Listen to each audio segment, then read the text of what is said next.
آپ دیکھیں گے ہم ان کو، ینظرونا کہ وہ دیکھتے ہیں، نظر ینظرو، ایک را ہوتا ہے دیکھنا، یہ را جیسے روایت ہوتا ہے، ایک ہوتا ہے نظر کرنا، نظر ینظرو، وہ دیکھتے ہیں، الیک کا آپ کی طرف، تدورو گھومتی ہیں، دورہ کا لفظ بھی اسی سے ہوتا ہے، دورہ، دارا یدورو دورہ، تدورو گھومتی ہیں، آیونہم ان کی آنکھیں، آئین ان کی جمع آیون، ہم ان کی، کیسی ان کی آنکھیں گھومتی ہیں، کلذی مانند اس شخص کی، یغشا کہ غشی طاری کی جا رہی ہو، علیہ اس پر، من الموت موت کی، یعنی جب خطرہ پیش آتا ہے تو اے نبی صلی اللہ علیہ وسلم آپ ان کو دیکھتے ہیں کہ وہ آپ کی طرف اس طرح دیکھ رہے ہوتے ہیں، اس طرح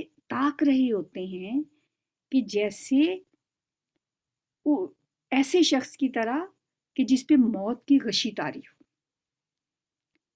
مرتے وقت انسان پہ جو موت کی غشی طاری ہوتی ہے نا، اس طرح وہ آپ کی طرف دیکھ رہے ہوتے ہیں جب ان کے سامنے کوئی خوف کا آتا ہے، جنگ کی بات ہوتی ہے، اللہ کے راستے میں جہاد کی خبر سنتے ہیں تو انہیں تو اپنی جانوں کے لالے پڑ جاتے ہیں، اور خطرات کے اندیشوں کی وجہ سے ان پر ایک نزا کی سی کیفیت طاری ہو جاتی ہے کہ جیسے موت واقعہ ہونے لگی، جہاد سے اس طرح وہ خوف زدہ ہوتے ہیں۔ فَإِذَا ذَهَبَ الْخَوْفُ پھر جب چلا جاتا ہے خوف، اب دیکھیں یہاں تھا لفظ جا، یہ دونوں اپوزٹ ورڈ ہیں، جا اور ذہابا، عربی میں جا کا مطلب ہوتا ہے آنا، جا یجیء، جا وہ آیا، ذہابا وہ چلا گیا، ٹھیک ہے، ذہابا جانا، جا آنا، اردو میں تو جا جانے کو کہتے ہیں نا، عربی میں جا آنے کو کہتے ہیں۔ یہ فَإِذَا جَاءَ الْخَوْفُ پھر جب آئے خوف، فَإِذَا ذَهَبَ الْخَوْفُ پھر جب چلا جائے خوف، ٹھیک ہے، جب خوف آتا ہے پھر تو ان کی آنکھیں ایسے گھومتی ہیں کہ موت طاری ہو گئی ہے، اور جب خوف چلا جاتا ہے سَلَقُوكُمْ تو سالہ کا یسلکو جو لفظ ہے نا، اس کا مطلب ہوتا ہے کسی پر حملہ آور ہونا، ہاتھ کے ساتھ یا زبان کے ساتھ، دونوں صورتوں میں حملہ آور ہونے کو کہتے ہیں سالکا، یسلکو سلکن۔ تو اس کا مطلب یہ ہوا کہ وہ لوگ آپ پر حملہ آور ہوتے ہیں، سالکوکم وہ حملہ آور ہوتے ہیں، کم آپ پر، کس کے ساتھ، ہاتھ سے یا زبان سے، السینہ جو ہے لسان ان کی جمع ہے، السینتن زبانوں کے ساتھ، بامین ساتھ، بھی السینتن زبانوں کے ساتھ، کیسی زبانیں، حدادن حدید، کس کو کہتے ہیں، قرآن میں ایک سورت بھی ہے سورہ حدید، اس کا مطلب ہے لوہا، اس کی جمع ہے حداد، لوہے جیسی زبانیں کون سی ہوتی ہیں، لوہے سے کیا بنتی ہے، کینچی، کینچی جیسی زبانیں، تیز زبانیں، تیز زبانوں کے ساتھ وہ آپ پر چڑھائی کر دیتے ہیں، وہ آپ پہ حملہ آور ہوتے ہیں، اشہدن علی الخیر اس حال میں کہ سخت بخیل ہوتے ہیں مال پر، کون سا مال، جو مال مال غنیمت ہے، یعنی وہ لوگ آپ پر اپنی لوہے کی سی زبانوں کے ساتھ، کینچی کی طرح چلتی ہوئی زبانوں کے ساتھ وہ آپ پہ حملہ آور ہوتے ہیں، محاورہ ہے نا کہ کینچی کی طرح ہم کہتے ہیں نا اس کی زبان چلتی ہے۔ اب ان کی جب خطرہ گزر جاتا ہے نا، ذہب الخوف، اس وقت پھر ان کی زبانیں آپ لوگوں کے سامنے کینچی کی طرح چلنے لگتی ہیں، اور پھر یہ اپنی ایمان کا اظہار بھی کرتے ہیں اور مسلمانوں پہ تنقید کرتے ہیں، اور اشہتن علی الخیر لالچ کرتے ہوئے مال پر، چاہتے کیا ہیں کہ سارا مال غنیمت انہیں مل جائے، عملاً تو کچھ کرنا نہ پڑے، بس زبانوں کے ساتھ، تیز زبانوں کے ساتھ پھر وہ باتیں ایسی کرتے ہیں کہ اب انہیں مال غنیمت دے دیا جائے۔ یہ مدینہ میں منافقوں کا حال ہے، خاص طور پر 5 ہجری میں جب غزوہ احزاب ہوا اس کے دوران جو منافقین کا جو رول رہا ہے اس کے بارے میں بات ہو رہی ہے، سَلَقُوكُم بِأَلْسِنَةٍ حِدَادٍ، وہ تکلیف دیں گے تمہیں تیز زبانوں کے ساتھ، اس طرح کے بخل کرتے ہوں گے مال پر۔ اولئک، یہ وہ لوگ ہیں، لم یؤمنو، کہ نہیں ایمان لائے۔ اللہ نے تو پول کھول دیا نا کہ یہ تو ایمان ہی نہیں لائے۔ فَأَحْبَطَ اللَّهُ أَعْمَالَهُمْ، تو ضائع کر دیے اللہ نے ان کے اعمال۔ جب زبان سے تو کلمہ کہہ دیا لیکن دل و نگاہ مسلمان نہیں تو کچھ بھی نہیں۔ زبان سے کہہ بھی دیا لا الہ تو کیا حاصل، دل و نگاہ مسلمان نہیں تو کچھ بھی نہیں۔ ان کے تو سارے اعمال ضائع ہو گئے، کیونکہ ان کا ایمان جو تھا وہ نفاق، ایمان کے پردے میں نفاق تھا۔ وَكَانَ ذَلِكَ عَلَى اللَّهِ يَسِيرًا، اور یہ کام اللہ کے لیے بہت آسان ہے، اللہ کے لیے کچھ مشکل نہیں۔ بے شک وہ نمازیں پڑھتے تھے مسجد نبوی میں نبی صلی اللہ علیہ وسلم کے پیچھے، اور اپنے آپ کو صف اول میں کھڑا کرتے تھے۔ عبداللہ بن ابی جیسا شخص بھی پہلی صف میں ہوتا تھا نماز کے دوران۔ جو بھی نیک عمل لیکن انہوں نے کیے، انہیں اس کی کوئی جزا نہیں ملے، سارے اعمال ان کے ضائع گئے، کیونکہ منافقت کی کیفیت میں جو بھی نیکی کا کام کیا گیا ہوگا وہ اللہ کے ہاں قبول نہیں ہے، اور اللہ کو ان کے ان اعمال کو ضائع کرنے میں کچھ مشکل نہیں ہے۔ وَكَانَ ذَلِكَ عَلَى اللَّهِ يَسِيرًا، اور یہ کام اللہ کے لیے بہت آسان ہے۔ يَحْسَبُونَ الْأَحْزَابَ، وہ گمان کرتے ہیں، یحسبون وہ سمجھتے ہیں، وہ گمان کرتے ہیں، الاحزاب حزب ان کی جمع، لشکر، لم یذہبو وہی ذہبہ سے یذہبو اور پھر یذہبو سے جمع کا صیغہ یذہبو، لم یذہبو نہیں گئے، وہ سمجھتے ہیں کہ لشکر نہیں گئے، یحسبون وہ سمجھتے ہیں کہ لشکر نہیں گئے۔ کون سے لشکر؟ جنہوں نے مدینہ کا گھیراؤ کیا ہوا تھا، جن کے لیے مسلمانوں نے خندق کھودی تھی، اور جن کو پھر اللہ کی طرف سے آئی ہوئی آندھی اور طوفان کی وجہ سے بھاگنا پڑا تھا۔ اب یہ منافق اتنا ان کے دلوں میں خوف ہے، یہ ابھی بھی سمجھتے ہیں کہ وہ شاید ابھی گئے نہیں ہیں۔ وَإِن يَأْتِ الْأَحْزَابُ، اور اگر آ جائیں لشکر، وَإِن اور اگر يَأْتِ الْأَحْزَابُ آ جائیں لشکر، وہ لشکر چلے تو گئے ہیں لیکن اگر وہ آ جائیں، واپس آ جائیں، یودو تو یہ منافق کیا چاہیں گے، ودا یودو، ودن ہوتا ہے چاہنا، خواہش کرنا، وہ چاہیں گے لو کاش کے انہم بے شک وہ بادون فی الاعراب، بادیہ نشین کون ہوتے ہیں؟ جنگلوں میں رہنے والے، فی الاعراب صحراؤں میں جنگلوں میں جا کے بدوؤں کے ساتھ رہنا شروع کر دیں۔ ان کی کیا خواہش ہوگی، اگر وہ واقعی لشکر لوٹ آئیں تو پھر ان کی کیا خواہش ہوگی کہ وہ بدوؤں کے ساتھ صحرا میں رہ رہے ہوتے۔ یسألونا اور وہ پوچھ لیا کرتے ان انبائکم تمہاری خبروں کے بارے میں، یعنی مدینے سے نکل کے باہر صحراؤں میں جنگلوں میں بدوؤں کے ساتھ جا کے ٹھہر جائیں، اتنا خوف ہے ان کے دلوں میں۔ یعنی بظاہر تو کفار کے لشکر جا چکے ہیں لیکن ان پہ اتنا خوف ہے کہ انہیں یقین ہی نہیں آتا کہ وہ چلے گئے ہیں۔ یہ سمجھتے ہیں کہ یہ لشکر ویسے ہی گئے ہیں تھوڑی دیر کے لیے پھر آ جائیں گے۔ جیسے ہوتا ہے نا انسان پہ کسی بھی چیز کا اگر خوف ایک دفعہ طاری ہو جائے تو اس کے اعصاب پہ وہ خوف سوار ہو جاتا ہے، اسی طرح ان کے اعصاب پہ ابھی تک لشکروں کا خوف طاری ہے، اور وہ کہہ رہے ہیں کہ وہ گئے نہیں ہیں۔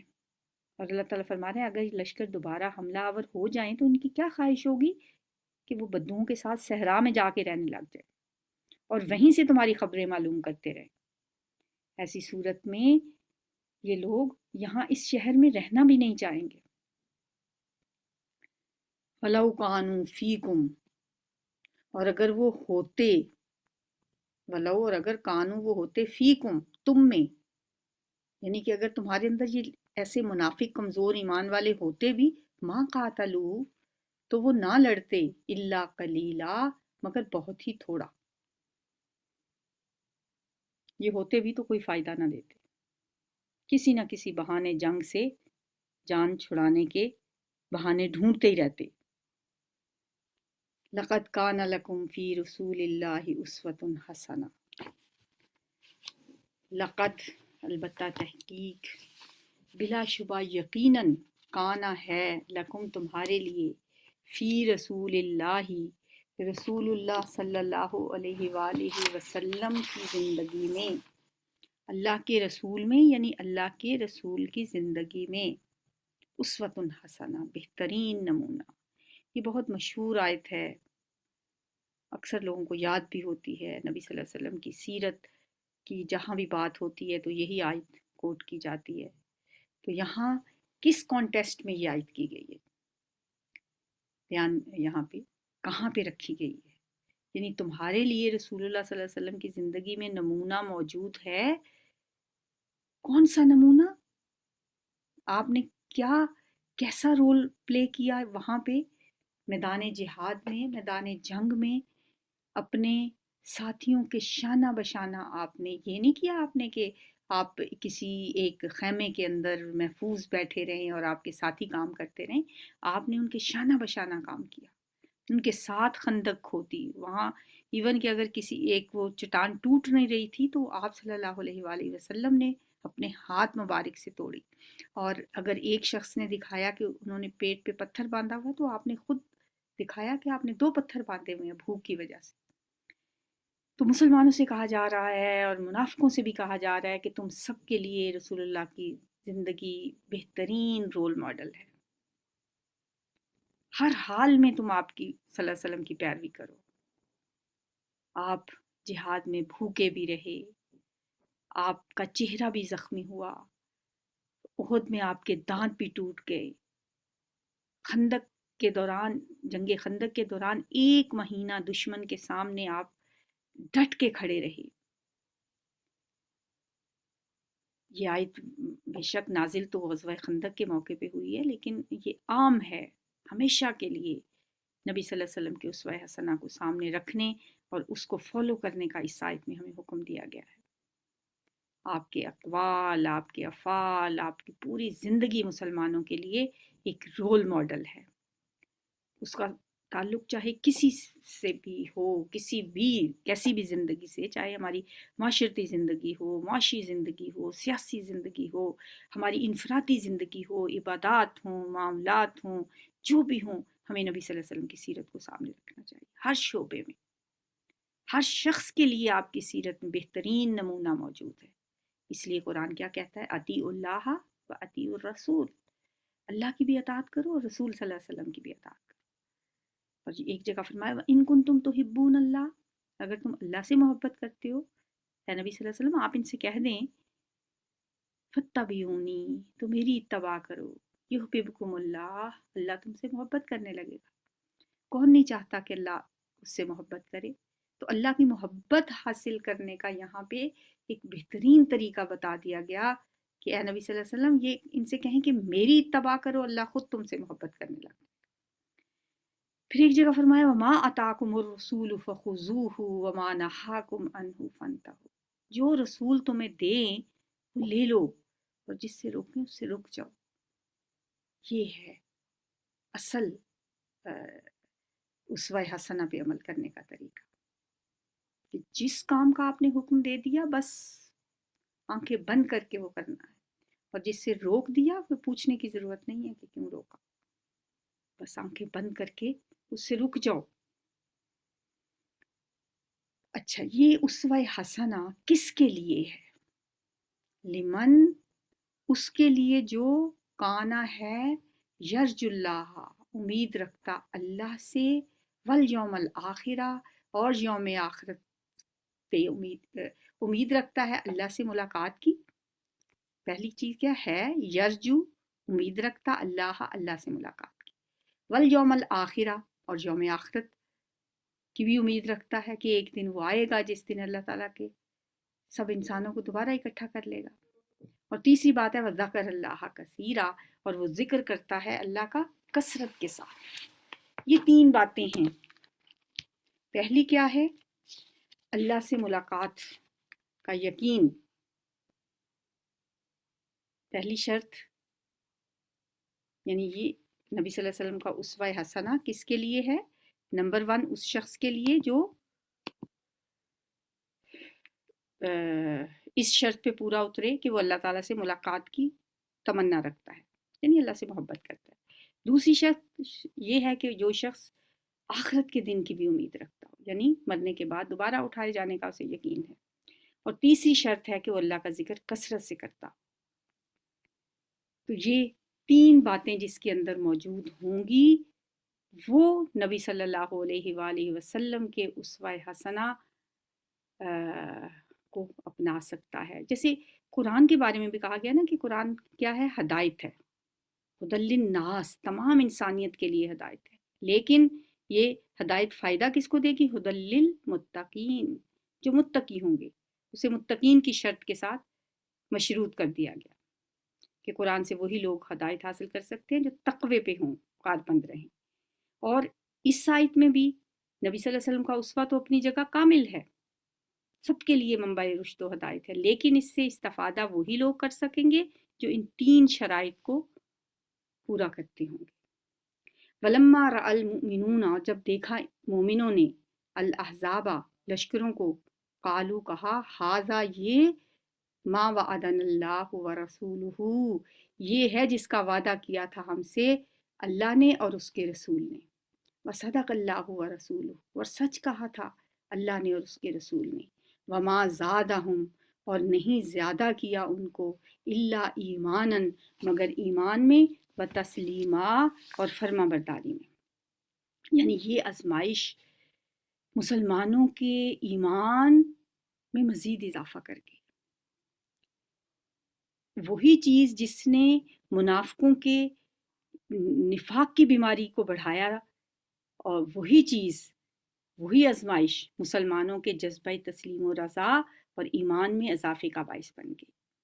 محاصرے کے دوران ہر قسم کی مصیبت اور پریشانی کے سامنے وہ سر تسلیم خم کیے رہے، کیونکہ مومن ہر حال میں مطمئن رہتا ہے.